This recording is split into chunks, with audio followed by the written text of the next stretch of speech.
What's up, fellow YouTubers? This is Heat King here, bringing you a movie review on the latest MCU movie, Marvel's Doctor Strange. Let's just get to the pointers and stars first. Did I like the film? Yes, I liked the film. Do I think it's a good movie, good film? Yes, why not? Do I think it's one of the best or better Marvel movies made? It's certainly unique, but that said, there's a lot of flaws to be found with this one. For starters, the introduction. Is this a good introduction to the character of Doctor Strange? And in my opinion, it is. This film develops the character. It is called Doctor Strange, and the movie, for the most part, does focus on the character of Doctor Strange, played wonderfully by Benedict Cumberbatch. Sadly, the other characters in the film are kind of just second fiddle to him, so they don't get as much padding or character development or scenes that you would want them to have, sadly, because again, this movie really focuses on him. He's loss of his hands, he's training, and he's understanding and entrance to this world that finally introduces to us the concept of magic and the supernatural. In terms of visual effects, this movie is amazing. Like, it is probably hands down one of the best visual special effects films I've seen in a long time. I would be godsmacked if it doesn't get nominated for an Oscar. I'd be even more surprised if it doesn't get the Oscar for this, because that's how good the effects are. I mean, the only other movie to rival this would be The Jungle Book. And yeah, I mean, this film, that's how good this film is. That's how trippy this film is, because that, you know, in terms of the visual effects, this film is very trippy. If you're a pothead, no offense meant, you will love this film, okay? You will love it. And just from a visual standpoint, you'll love it anyway. I mean, the visual effects and the way the action sequences are integrated into them is phenomenal and very unique, making it stand apart from a lot of the different Marvel films you might have seen over the years. In a way, like, if I had to compare this to something, it would probably be Inception. You know, if Inception was crack. This would be Speed, because wow, this movie just, like, it really blitzes through, and that's one of the negative aspects I have with this film, which is the pacing. The pacing in this movie, in my opinion, is very god-awful. You've got that first hour, in my opinion, that really, you know, it's always the best part of any origin story. And that's another thing. This is an origin story. For anyone going into this expecting something different, then I'm sorry to say, I mean, this is Marvel 101, okay? And another typical origin film. So therefore, it does use the same kind of Marvel structure. And it's something that we've seen dozens of times. And it's something that we're going to see more and more with any other origin story films that we are going to get. But, you know, and that's something you're going to have to accept, okay? It's a structure and a formula that works. That said, obviously I can understand if some people are getting tired of it. That's why we have more of those unique films like Guardians of the Galaxy or The Winter Soldier, etc, etc. But also at the same time, in terms of the Marvel formula that they go with this movie, it does sort of seem to be very outdated now. The worst part really is the simple fact that it's the pacing that kind of ruins it. Like I said, the first hour of this film, in my opinion, is probably the best part, for the simple fact that we see Strange's character developing and learning about all these things that he learns with the Ancient One and his two mentors, Mordor and played by, what's his name? I don't know. Played by the Operative, okay, we'll call him that, because he was a fantastic villain, and I can't wait to see more of him as the villain Mordor in the future Doctor Strange sequel. But yeah, I mean, we've got his other mentor played by Benedict Wong, called Wong. Luckily, he's not as stereotypical like he was in the comics, so obviously there's a more sense of equality and balance with these characters. Along with the Ancient One, who was played by Tilda Swinton. See, I don't even know the actors' names. That's how sad it is. But yeah, there was a lot of controversy with her character. But for the most part, she's a good actress. She does the role justice in terms of how this film sets her up, and the whole mythology regarding the Ancient One, who is meant to be basically the Sorcerer Supreme, and it's kind of a long lineage of different sorcerers. And then, of course, you've got the main bad guy in this movie, played by the wonderful Mads Mikkelsen, Hannibal. We'll call him Hannibal, yeah.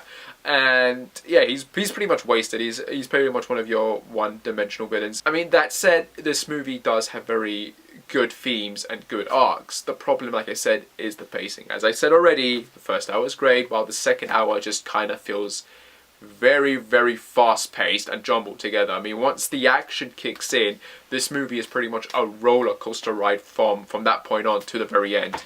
And surprisingly, I didn't feel like this movie had a third act because of that, because the action sequences are placed together back to back in such a way where, you know, 1 minute, you know, this big giant thing is happening, and then you get like 1 or 2 minutes of a calm down before it goes back into the insanity, and then again a little calm down, and then back to the insanity again. And it's like dude, slow down and relax. You know, I do understand that a lot of fans give a lot of complaints regarding some of the other Marvel movies, like Civil War, The Winter Soldier, in terms of how slow paced they are before they get to the good stuff.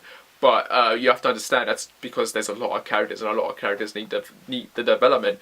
But with Doctor Strange, this movie just kind of goes through the proceedings so quickly that you never really get a good sense of an idea of how well his character is developing and learning his skills and such. And you know, it doesn't give the other characters any time to shine either. We don't really get a lot of time or any time really spent with the villain, for example.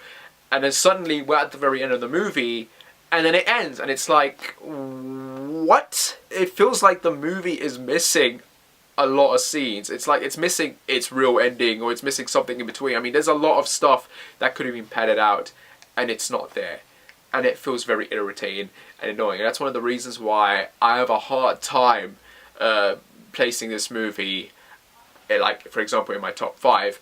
But it will definitely be in my top 10, mostly because the action sequences and the visual effects are very outstanding. And, you know, Doctor Strange's character is compelling. It is a good introduction to him and his world.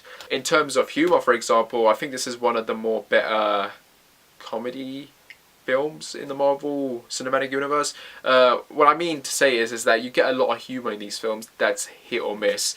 Iron Man 3, For the Dark World, and Age of Ultron, for example, in my opinion, have some of the worst humor and comedy in them. Whereas this film, along with some of the recent ones, have done the humor justice. This film, though, is more in between. It's got humor that's funny, it's got humor that's going to make you smile, and it's got humor that's pretty much hit or miss. You're either going to get it, you're either going to like it, or you're going to go, it could have been better. But not to the point with the other movies where you're like, oh, this is embarrassing, or this is just very bad, or feels forced. So yeah, in terms of humor, this film does it right. In terms of these serious and emotional, dramatic scenes, you do get those, and it's done right. And in terms of the action and visuals, this movie just excels at that.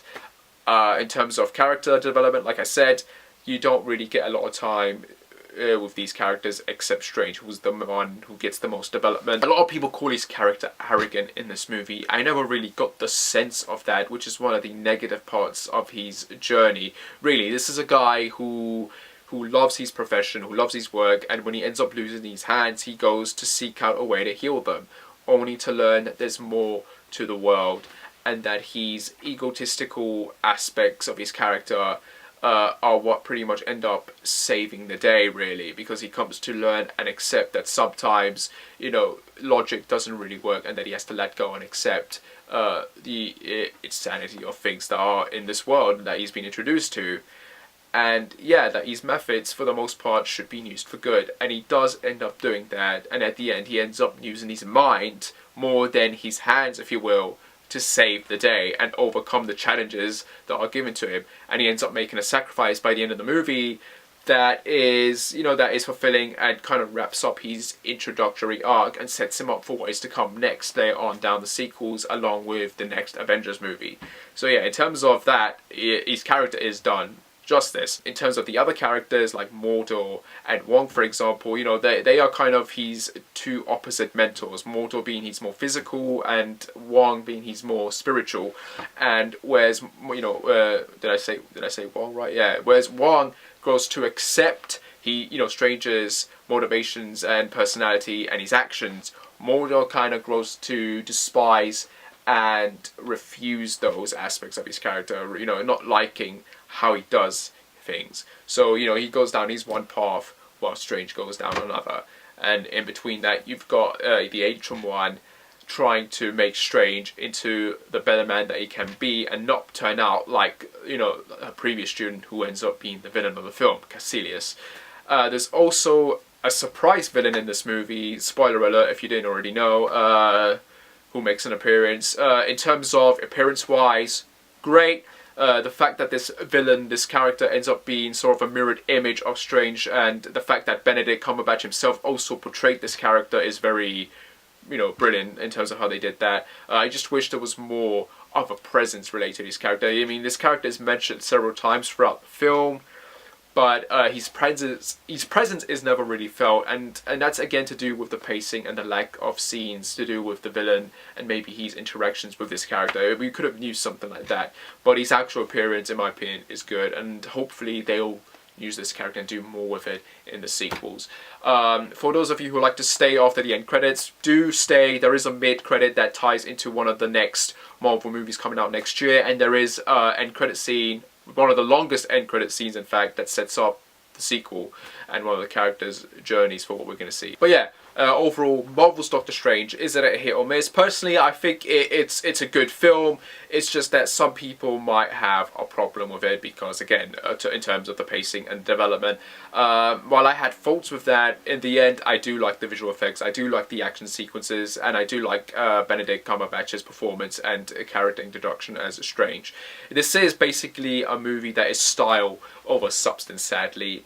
But like I said, there are some strong themes in this, and there you know, that really do make some of the smaller characters shine out, and does give this film some sort of levity compared to others. So that's one of the things you need to consider when watching this, because there's a lot of information that is said and delivered that you might miss on your first viewing experience and that you really need to pay attention to.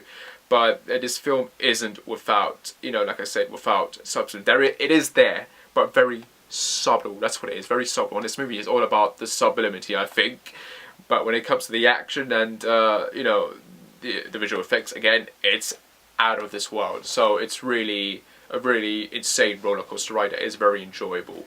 In terms of where I would rank it, well, my Marvel film ranks currently would be the following: Captain America: Civil War at number 1, Captain America: The Winter Soldier at number 2, followed by Guardians of the Galaxy at number 3, The Avengers at number 4, Ant-Man at number 5. From 6 to 10, it would be Iron Man.